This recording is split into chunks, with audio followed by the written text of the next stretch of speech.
Let's talk about a war. It's a conflict that's been raging for over 40 years, mostly in the shadows, but it affects pretty much everything we do. This is the story of the constant, escalating battle between cyber attackers and the people trying to stop them. It's the great cyber arms race. So, what would you do if a tenth of the entire internet just stopped working? Sounds like the plot of a bad disaster movie, doesn't it? Well, it's not fiction. This question became terrifyingly real way back in 1988, and it's really the moment our story begins, the day the internet kind of lost its innocence. So, back in November of '88, a graduate student named Robert Morris lets a little piece of code loose on the early internet. Now, he didn't mean for it to be malicious, but a tiny bug in the code caused it to copy itself over and over again, completely out of control. They called it the Morris worm, and it was basically the first shot fired in a war that's still going on today. The impact was just staggering. Imagine, a tenth of all connected computers grinding to a halt. It was the world's first digital pandemic. But more than that, it completely shattered the early internet's culture, which was all based on openness and trust. Out of that chaos, though, came a really critical realization. You can't fight these things alone. The Morris worm directly led to the creation of the very first Computer Emergency Response Team, or CERT. And just like that, the arms race was on. Okay, let's fast forward a bit to the late 90s and early 2000s, because this is where things really start to escalate. The game changes from, accidental chaos to straight-up intentional, widespread digital vandalism. The goal wasn't just to cause a little trouble anymore. It was about causing huge, headline-grabbing damage. In 1999, this number started flashing across the news: $80 million. That was the estimated damage from something called the Melissa virus, and it was so clever. It showed up in your email, and once you opened it, bam! It mailed itself to the first 50 people in your address book. It spread like absolute wildfire.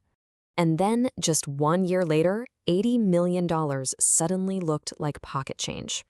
The ILOVEYOU virus, you might remember this one, it just exploded across the world, causing a mind-boggling $10 billion in damages. It hit tens of millions of computers, some within just a few hours. Think about that. The scale of the threat grew by over 100 times in a single year. Incredible. And this right here, this is the arms race in a nutshell. A new weapon comes out, in this case the email virus, and almost immediately a new shield gets built to stop it. Antivirus software suddenly became something everyone needed, and businesses started putting up these digital walls we now call firewalls to protect themselves. But then the game completely changed. The attackers weren't just vandals or criminals anymore. We started seeing something far more organized, way better funded, and frankly, a lot more dangerous: nation-states. Suddenly, this wasn't about money or bragging rights. This was about espionage, sabotage, and raw geopolitical power. Just let that sink in for a second. The attackers now had the resources of entire countries behind them. And their weapons? They weren't designed to just crash computers anymore. They were built to achieve strategic goals in the real, physical world by hitting critical infrastructure, our power grids, our financial systems, even nuclear facilities. Stuxnet, which we found out about in 2010, was a huge wake-up call. It was a digital weapon that literally jumped into the physical world. It manipulated industrial equipment to physically destroy centrifuges in an Iranian nuclear plant. And then, a few years later in 2014, the Sony Pictures hack showed us a different kind of state-sponsored attack, one designed purely to humiliate, expose, and paralyze a giant company as payback. And the stakes, you guys, they just keep getting higher. WannaCry in 2017 wasn't just some technical problem, it shut down parts of the UK's National Health Service. Hospitals had to cancel surgeries. Then came SolarWinds in 2020, which was even sneakier. This was a supply chain attack, which means the hackers didn't kick down the front door, they poisoned the software updates that everyone trusted, giving them a secret backdoor into top US government agencies for months on end. So how do you even begin to fight back against these invisible state-level threats? The defenders realized they couldn't just build higher walls anymore. They had to start building smarter fortresses. The whole world of defense had to evolve, and it had to do it fast. And you can actually see the defense getting built piece by piece over the decades. It all started with reactive teams like CERT back in '88. Then came the preventative stuff like firewalls and SSL to make sure our communications were encrypted. And more recently, the focus has shifted to creating big, broad standards like the NIST framework and powerful regulations like GDPR to force everyone to take security and privacy more seriously. This brings us to probably one of the most important ideas in modern cybersecurity, the zero trust model. See, the old way of thinking was like a castle with a moat. Once you were inside the walls, you were trusted.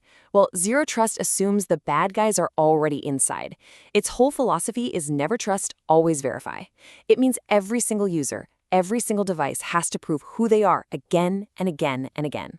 And, of course, the tools themselves have totally transformed. We went from just, basic passwords to antivirus software. Then we added firewalls and systems that could spot intruders. In the 2010s, we got these amazing tools that could analyze everything happening across a whole network in real time. And today, we're using AI and machine learning to actually predict attacks and stop them automatically, sometimes before a person even knows what's happening. So, after all that, where does it leave us? Well, we're in a never-ending battle, a true arms race where every clever new defense just inspires an even more clever attack, which then inspires an even more sophisticated defense. It's a cycle.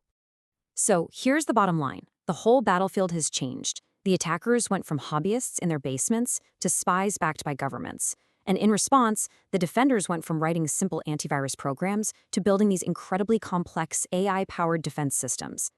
And that points to the biggest shift of all. The goal isn't to be impenetrable anymore. That's just impossible. The goal now is to be resilient, to be able to take a punch, stay standing, and recover fast. And that leaves us with one last big question. As both the attackers and the defenders start using the power of artificial intelligence, this decades-long game of cat and mouse is about to get way faster and a whole lot smarter. The only question is, in this next chapter of the arms race, who's going to have the upper hand?